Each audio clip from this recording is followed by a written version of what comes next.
Hi everyone. सो आज की video में हम जिस चीज़ के ऊपर डिस्कस करने वाले हैं वो एक बहुत ही इंपॉर्टेंट टॉपिक है। उस पर डिस्कस करना बहुत ज़्यादा इंपॉर्टेंट बन जाता है।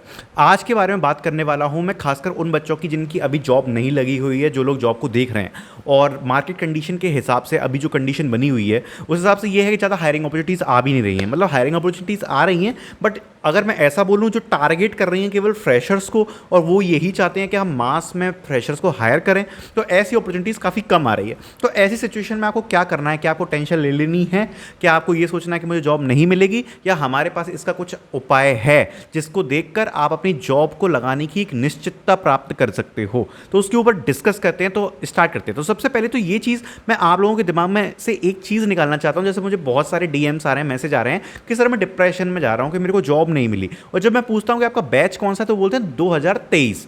ठीक है, तो जो लोग 2023 में हैं, पहली बात तो अगर उनकी जॉब नहीं लगी है तो ये क्या कोई डिप्रेशन में जाने वाली चीज़ है? क्यों नहीं है? उसका एक रीज़न बताऊंगा। क्योंकि अभी 2023 के एग्ज़ाम्स भी ख़त्म नहीं हुए हैं, और अगर मैं बात करूँ हायरिंग्स की तो 2023 बैच के लिए एज अ फ्रेशर अगले साल की मार्च तक हायरिंग चलनी है। मतलब 2024 मार्च तक हायरिंग अपॉर्चुनिटीज़ आती रहेंगी जिसमें कि 2023 बैच एलिजिबल होगा। इवन 2023 बैच की ऑफ कैंपस हायरिंग्स अब ज़्यादा आएंगी। क्यों आएंगी? क्योंकि जो कंपनीज ऑफ कैंपस में हायर करती हैं वो ये नहीं चाहती कि वो ज़्यादा वेट करें। उनको ये होता है कि बंदा ग्रेजुएट बैठा है, इसका ग्रेजुएशन पूरा हो चुका है, अब तो ये ज्वाइनिंग करने के लिए बैठा ही होगा, तो अब हम हायरिंग निकालते हैं जिनसे इनका फटाफट इंटरव्यू कराएंगे, बैकग्राउंड वेरिफिकेशन कराएंगे और इनके हाथ में ऑफर लेटर थमा के इनको जॉब दे देंगे। तो जो बेसिकली हायरिंग्स हैं वो कहीं ना कहीं 2023 बैच के लिए ज़्यादा आना चालू होंगी आफ्टर मई। तो मई के बाद से आप ये सोच सकते हो कि आपके लिए अपॉर्चुनिटीज़ बढ़ने वाली हैं। दूसरी बात, मेरे को एक चीज़ जिस पे गुस्सा आता है वो ये है कि आप ये तो बोलते हो कि हाँ यार हमें जॉब नहीं मिल रही है, जॉब नहीं मिल रही है, जॉब नहीं मिल रही है, बट आप कुछ चीज़ें इंप्रूव करने का कोशिश नहीं करते हो। जैसे सबसे पहली चीज़ है, एक अच्छा रेज्यूमे बनाने में कितना टाइम लगता है। पहला मेन फोकस यही है कि अगर आपको शॉर्ट लिस्टिंग नहीं हो रही है, आप अपने रेज्यूमे पे ध्यान दो। आप अपने रेज्यूमे को पहली बात तो वन पेज बनाओ। दूसरे, उसमें कुछ भी उल्टा सीधा मत लिखो जो आपको नहीं आता हो। तीसरी चीज़ ये है कि यार रेज्यूमे में जितने भी मेन कीवर्ड्स रहते हैं, क्योंकि जितनी भी आपका एआई के थ्रू रेज्यूमे की शॉर्टलिस्टिंग हो रही है वो कीवर्ड्स के थ्रू होती है। अब आप ये तो लिख देते हो कि developed a website, custom website, इससे काम नहीं चलेगा। आपको टेक्नोलॉजीज मेंशन करनी पड़ेंगी। Developed website using technology, HTML, CSS, JavaScript. जितनी ज़्यादा टेक्निकल टेक्नोलॉजी के नाम डालोगे, रेज्यूमे को ढंग से बनाओगे, तभी तो काम चलेगा। तो आप इंप्रूव करने की कोशिश करो कि कहाँ पर हम लेक कर रहे हैं। ये मत सोचो कि हमें नहीं मिल रही, नहीं मिल रही। कहाँ पे, जैसे बोलते हैं ना कि ये नहीं मिल रही तो उसका एक रिजेक्शन का रीज़न क्या है, उसको पकड़ने की कोशिश तो करो। तो वहाँ पे इंप्रूवमेंट लाओ। ठीक है, बैठने का कोई फ़ायदा नहीं है।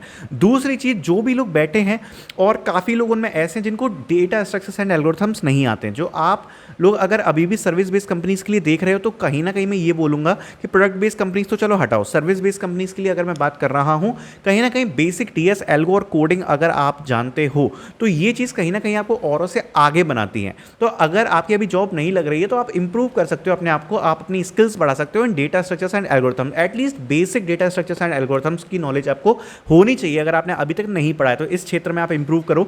तीसरी चीज़ ये है कि अगर आप किसी एक पर्टिकुलर टेक्नोलॉजी में, अलग अलग चीज़ें बता रहा हूँ जहाँ पे आप इंप्रूव कर सकते हो, अगर आप किसी एक पर्टिकुलर टेक्नोलॉजी को पकड़ते हो, सपोज आपने जैसे कि Node.js पकड़ लिया है या जावा पकड़ लिया है, कुछ भी पकड़ लिया है, try to build some projects, good projects को आप अपने रेज्यूमे में इंक्लूड करो। जितना भी आपका टाइम जा रहा है, जब तक हायरिंग्स नहीं आ रही हैं तब तक आप अपना टाइम इन चीज़ों में लगाओ। ये नहीं कि केवल बैठ के इंतजार करने में कि सही वक्त आएगा, सही वक्त आएगा। देखो, सही वक्त तो डिलॉयट के लिए भी आया था। डिलॉयट ने काफ़ी बच्चों को हायर कर लिया और वो लोग अब प्लेस हो चुके हैं। अगर आपको उसमें रिजेक्शन मिला तो कहीं ना कहीं ये आपके लिए एक सीख है कि किस वजह से मैं रिजेक्ट हुआ। उस चीज़ पे आपको इंप्रूव करने का चांस मिलता है। या टाटा स्टील ने भी हायर किया था काफ़ी ज़्यादा मास हायरिंग में, अगर उसमें रिजेक्शन मिला तो किस क्षेत्र में रिजेक्शन मिला, क्या चीज़ पे हम इंप्रूव कर सकते हैं, उसका काम करो। जैसे अगली अपॉर्चुनिटी मिस ना हो। तो सपोज अगर कोई एकदम से नई कंपनी आती है जिसने हायरिंग निकालती है, तो भैया हमारे चांस तो बने कि हम उसमें सेलेक्ट हो जाएं, कि नहीं हम बिना फालतू में अपना टाइम ही वेस्ट करते रहे, हम इंतजार ही करते रहे कि हायरिंग कब आएगी, कब आएगी, कब आएगी, और हमने इंप्रूवमेंट तो कुछ लाया ही नहीं अपने आप में। तो इसका कोई फ़ायदा नहीं है। जितना भी हो सकता है आपको कंटिन्यूसली एफर्ट डालने हैं। और लास्टली ये लोग क्या सोचते हैं कि ऑनलाइन टेस्ट आएगा तो कोई पेड सर्विस ले लेंगे, ऑनलाइन टेस्ट निकलवा लेंगे, ये कर लेंगे। इन चीज़ों से नहीं होता है। इंटरव्यू तो आप ही को देना पड़ेगा। कब तक चलेगा आपका ऐसा काम? अगर ऐसी चीज़ें दिमाग में लेके सोचोगे, आप खुद ही एफर्ट नहीं डालना चाह रहे हो, तो आप पर कैसे ये चीज़ें लागू होंगी, आप जॉब कैसे ले पाओगे? ये एक सोचने वाली बात इसलिए है क्योंकि आज से अगर मैं 1-2 साल पहले की बात करूं तो जॉब का पर्सपेक्टिव भी अलग था। ये जो टेलीग्राम्स आंसर्स इसका इतना चलन नहीं था, तो एफर्ट डल रहे थे, असली कंपटीशन हो रहा था। आज के टाइम पे सबको ये है कि भाई कोई कोडिंग क्वेश्चन आएगा ग्रुप पे भेज देंगे, कोडिंग आंसर दे दो, ऐसे काम चलता है। आप इंटरव्यू में रिजेक्ट हो जाओगे। और जो बच्चे जॉब उठा रहे हैं, रिक्रूटर्स बेवकूफ़ नहीं है, 20 साल से काम कर रहे हैं, वो ज़्यादातर वही बच्चे हैं, मतलब 10% हो सकता है जिनको कुछ भी नहीं आता हो उसका सिलेक्शन हो गया, बट जो 90% लोग हैं वो सच में एफर्ट डाल रहे हैं। तो वो लोग कहीं ना कहीं इंटरव्यूज़ में आपसे आगे निकल जाते हैं। अगर आप ये ऐसी जुगाड़ें सोच के बैठे हो अपने मन में, तो जुगाड़ वाला काम नहीं करना है, इंप्रूवमेंट वाला काम करना है। दूसरी एक जो इंपॉर्टेंट काम है, डेली आपको 2-3 चीज़ें करनी है जो मैं आपको बताना चाहता हूँ। पहले के एक प्लेटफॉर्म है Naukri.com। Naukri.com पे प्रोफाइल बनाओ, लिंक्डइन पे प्रोफाइल बनाओ, ठीक है। मुझे बहुत ज़्यादा अप्रोच आया था रिक्रूटर्स की तरफ से। Naukri.com से काफ़ी सारे रिक्रूटर्स ने अप्रोच किया था, इनिशियल लेवल पे ही मैं बता रहा हूँ। तो उसमें देखो करना क्या है, एक तो अपनी Naukri.com पे प्लेटफॉर्म को पे पूरी प्रोफाइल को 100% कंप्लीट किया। दूसरी बात, डेली ट्राई करो कि आप उसमें अप्लाई कर पाओ, एटलीस्ट एक में तो अप्लाई कर ही दो। आपकी एक्टिविटी जितनी ज़्यादा रहेगी वो प्लेटफॉर्म आपको पुश करता है, ठीक है। और एक और चीज़ जो आप जो कर सकते हो वो ये कर सकते हो कि डेली एक स्किल को हटा दो, एक स्किल को ऐड कर दो। मतलब जैसे सपोज आपको C++ आती है, तो एक दिन आपने उसको रिमूव कर दी, अगले दिन जाके दोबारा से स्किल सेक्शन में ऐड कर दी। डेली अगर आप जितना ये अपडेट करोगे तो क्या करता है वो, उसकी एल्गोरिथम ऐसी है कि वो पुश करती है जो बंदा डेली का कर रहा है। तो ये एक एल्गोरिथम है। तो आप क्या कर सकते हो कि ये कर सकते हो, इससे नौकरी से भी सामने से आपको आ सकते हैं कॉल्स, ठीक है। तो एक तो ये तरीका हो गया। बाकी रेफरल्स लेने में कोई शर्माने की बात नहीं है। जब आपको जॉब लेनी होती है तो आपको रिक्रूटर्स रेफरल्स को अप्रोच करना पड़ता है। जैसे मैं अभी आपको बताता हूँ, अभी मैंने एक हायरिंग अपॉर्चुनिटी डालती थी ओरेकल के ऊपर। यू वॉन्ट बिलीव कि मेरे को 5 लोगों का मैसेज आया है कि उन 5 को टेस्ट लिंक आई है, 5 ने रेफरल लिया था। मैंने आपको एक हायरिंग डाली थी, उस पर मैंने एक जॉब आईडी बताई थी, उनने वो जॉब आईडी से रेफरल मांगा, उन 5 को टेस्ट लिंक मिल गया और उन 5 में से 3 लोगों ने टेस्ट क्रैक भी किया और उनका इंटरव्यू होने वाला है। तो आप सोच रहे हो वो लोग यहाँ तक आ गए। अब उसमें बेसिक कारण क्या था, कैसे वो ये जॉब अपॉर्चुनिटी को ले पाए? उसका रीज़न था कि पहले तो चलो उनने कोई हायरिंग अपॉर्चुनिटी आई तो मिस नहीं करी। सबसे पहले वो अवेयर थे कि इसकी हायरिंग आई है। जब मैं वीडियो में बोलता हूँ कि ये हायरिंग बड़ी है, इसमें आप रेफरल ले लो, वो मैं सीरियसली बोलता हूँ। तो जब उनने रेफरल लिया तो उसमें रेफरल लेने के बाद भी शॉर्टलिस्टिंग का राउंड होता है। तो रेफरल लिया, रिक्रूटर के हाथ में रेज्यूमे आया, उसने देखा कि हाँ भाई इस बंदे पे स्किल्स हैं, फिर उन्होंने उसको शॉर्टलिस्ट किया और फिर उनके ऑनलाइन टेस्ट सेटअप हुए, इंटरव्यू सेटअप हुए। तो कहीं ना कहीं इसमें 2 चीज़ों का खेल था। एक तो अवेयरनेस, उनको अवेयरनेस थी कि हमें रेफरल लेना है, इसके लिए स्किल्स उस पर अच्छी थी कि उसके रेज्यूमे शॉर्टलिस्ट हो गए। फिर तीसरी बात हो कि उसकी तैयारी अच्छी थी कि वो उस कोडिंग क्वेश्चंस को क्रैक कर पाया। तो जब तक आप फ्री हो तब तक जितना हो सके अपनी कोडिंग साइड पे इंप्रूव करने की कोशिश करो, आगे ये आपको बहुत ज़्यादा हेल्प करने वाला है। क्योंकि आप में से अगर मैं किसी को कहूँ कि भाई तुम्हें एक जगह 8 लाख का पैकेज मिल रहा है और एक जगह 4 लाख का पैकेज मिल रहा है, तो तुम क्या चाहोगे? तुम्हें 8 लाख वाला मिले, 4 वाला मिले? 8 वाला ही चाहोगे। अगर 4 वाला मिल जाए बहुत अच्छी बात है कि कुछ तो मिला, बट कोशिश तो हम 8 वाले की करते हैं ना। तो ये दिमाग में मत लेके बैठो कि केवल ये एप्टीट्यूड के क्वेश्चंस मांग मांग के ग्रुप थे, हम चीटिंग करके निकाल देंगे और हम चाहेंगे हमारी जॉब लग जाएगी। नहीं, अपने आप को आपको इंप्रूव करना पड़ेगा, कोडिंग की स्किल्स डालनी पड़ेंगी।